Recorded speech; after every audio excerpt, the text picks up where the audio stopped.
On July 25, 2025, U.S. Defense Secretary Pete Hegseth and Air Force General Dan Caine, chairman of the Joint Chiefs of Staff, hosted a high-level defense meeting at the Pentagon with key defense leaders from the Baltic States. Estonian Defense Minister Hanno Pevkur, Latvian Defense Minister Andris Spruds, and Lithuanian Defense Minister Dovile Sakaliene arrived in Washington, D.C., for a series of discussions focusing on regional security, NATO cooperation, and collective deterrence. The meeting comes at a critical time as geopolitical tensions remain elevated in Eastern Europe, with Russia continuing to project influence along NATO's eastern flank.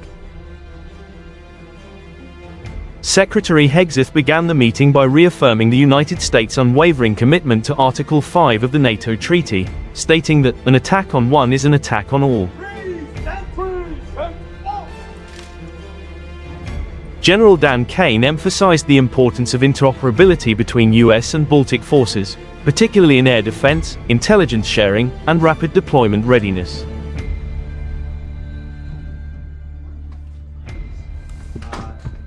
To Minister Pevkur, Minister Spruds, and Minister Sakaliene, thank you all for being here. It's wonderful to have you, hosting you here at the Pentagon. First of all, I want to thank all of you for your support, ongoing support for U.S. troops in so many different ways, and especially recently to Lithuania on that recovery mission of our service members this spring. The respect that you and your country, that all of your countries show to our troops is incredible. And so we thank you for that. Second, I want to congratulate all of you on your important roles in the most, we believe, the successful and historic NATO summit in modern history. President Trump called on European allies to lead on continental defense in NATO. The commitment by allies to 5% defense spending will make NATO stronger and more sustainable, more lethal on capabilities, and it starts with allies spending more on defense. And our Baltic allies have long blazed the trail here. This is not new for all of you, and you led the charge on other countries in NATO stepping up. Now, President Trump has been clear the United States remains fully committed to NATO. And together we're achieving peace through strength in Europe by setting the conditions for a negotiated lasting peace in Ukraine, establishing sustainable deterrence, and increasing allied capabilities and interoperability. We also recognize that the United States has a lot of obligations around the world, including defending our homeland and deterring war in the Indo-Pacific. So this is why European leadership in your own conventional defense on the continent is more important than ever. Your efforts to modernize and invest in new military capabilities are critical to deterring attacks and building readiness. I really, from this podium in this building, want to applaud your leadership, as I mentioned, on meeting the 5% defense spending target, not years down the road, but in all of your countries in 2026. It underscores your dedication to the alliance's security and sets a very clear example for others to follow.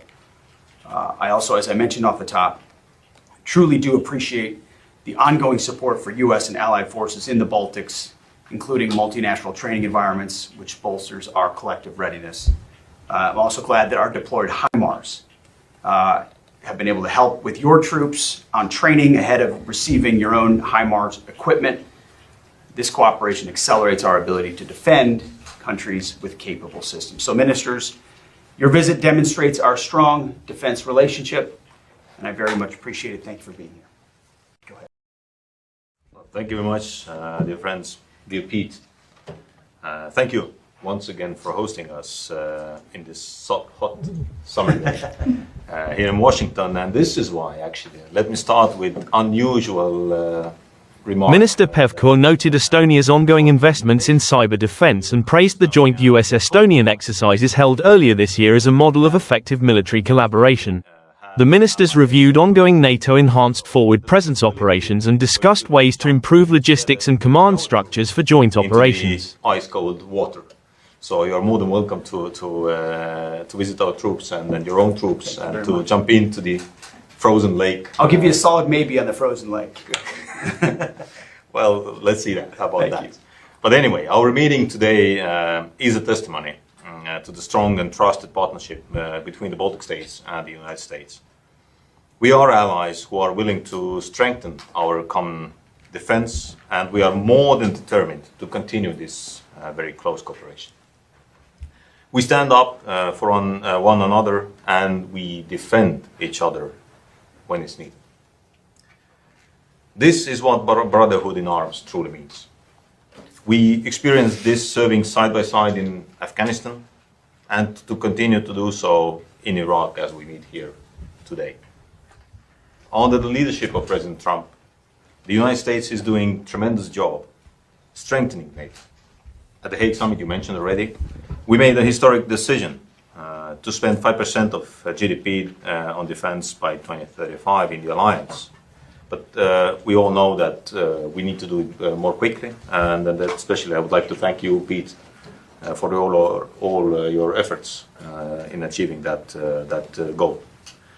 You know that Estonia is a firm supporter of this objective that will guide European nations to take more responsibility for their own defense. And in this regard, yes, Estonia will spend even more than 5% already next year and years to come.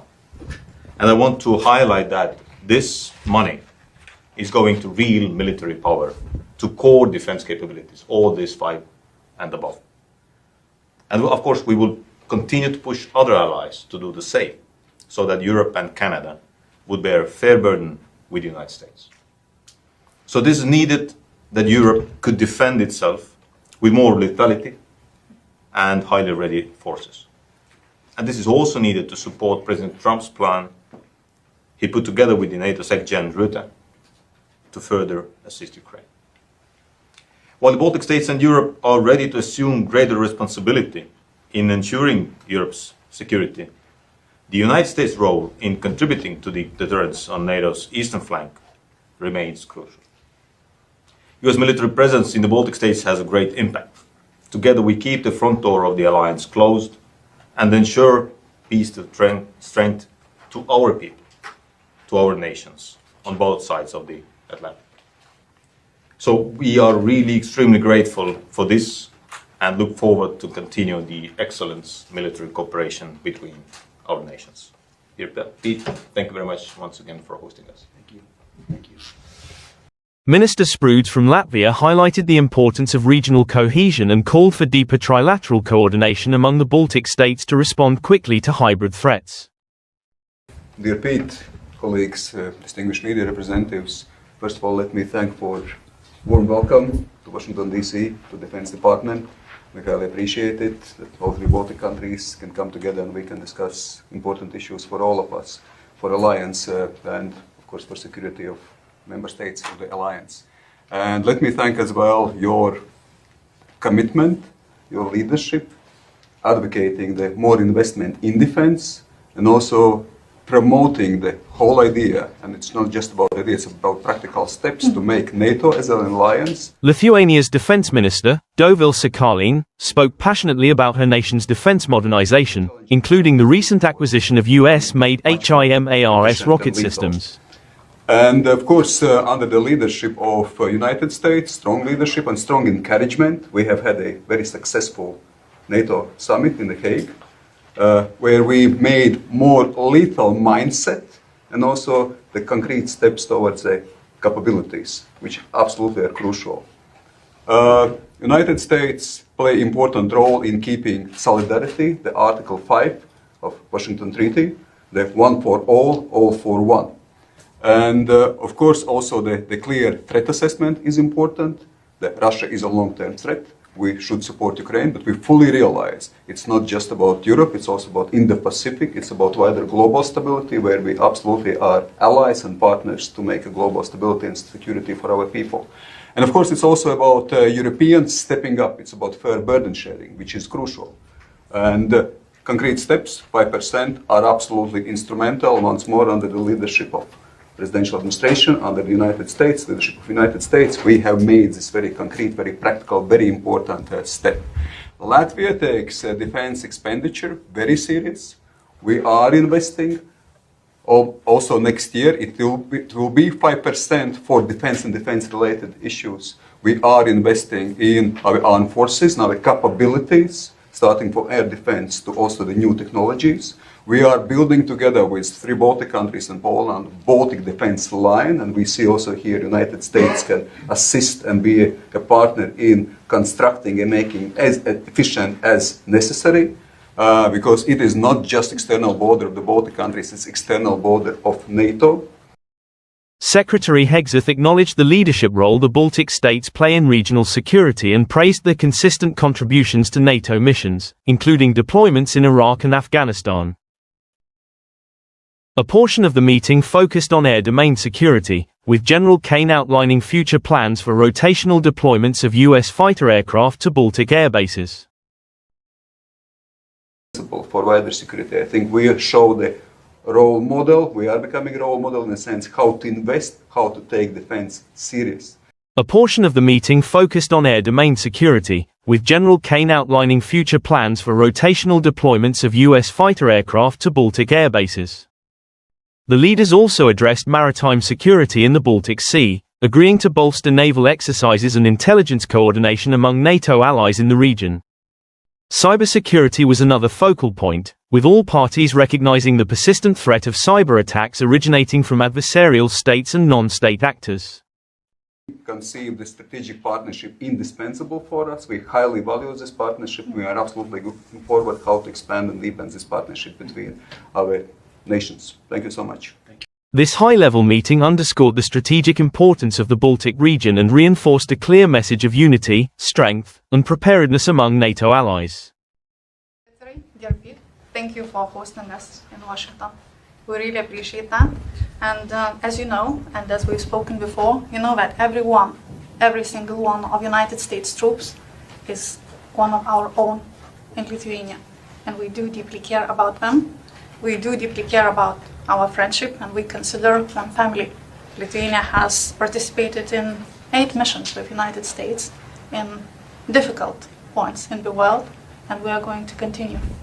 And of course, we fully embrace your vision. Minister Sakaliene advocated for creating a Baltic Cyber Defense Task Force, which would work closely with US Cyber Command and NATO's Cooperative Cyber Defense Center of Excellence in Tallinn.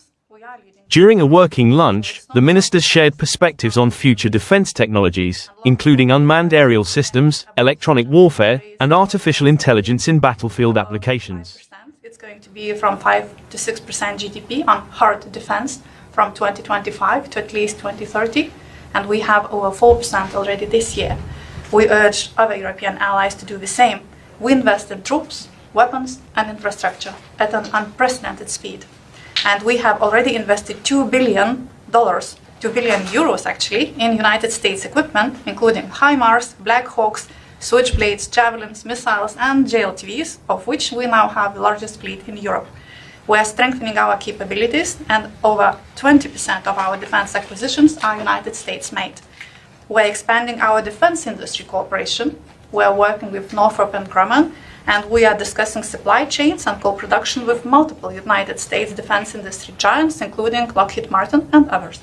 And boosting defense industry is our priority. We really invite United States companies to invest in Lithuania. We offer 0% corporate tax, bureaucracy-free green corridors, and state-of-the-art technologies.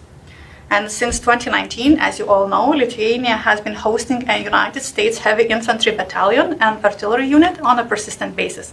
And this fall, we will open new infrastructure and training facilities for United States forces with over 200 million euros invested by Lithuania. So, dear Pete, we are really looking forward to seeing you in Lithuania for the opening ceremony on the 1st of October. The ministers concluded the day with a symbolic walk through the Pentagon's Hall of Heroes, reflecting on the enduring legacy of transatlantic military partnerships. The group reviewed lessons learned from recent multinational exercises like Defender Europe 25 and agreed on areas for improvement in command and control and logistics coordination. Defense Secretary Pete Hegseth stressed the need for continued U.S. congressional support for the European Deterrence Initiative, which funds U.S. military presence and infrastructure improvements across Europe.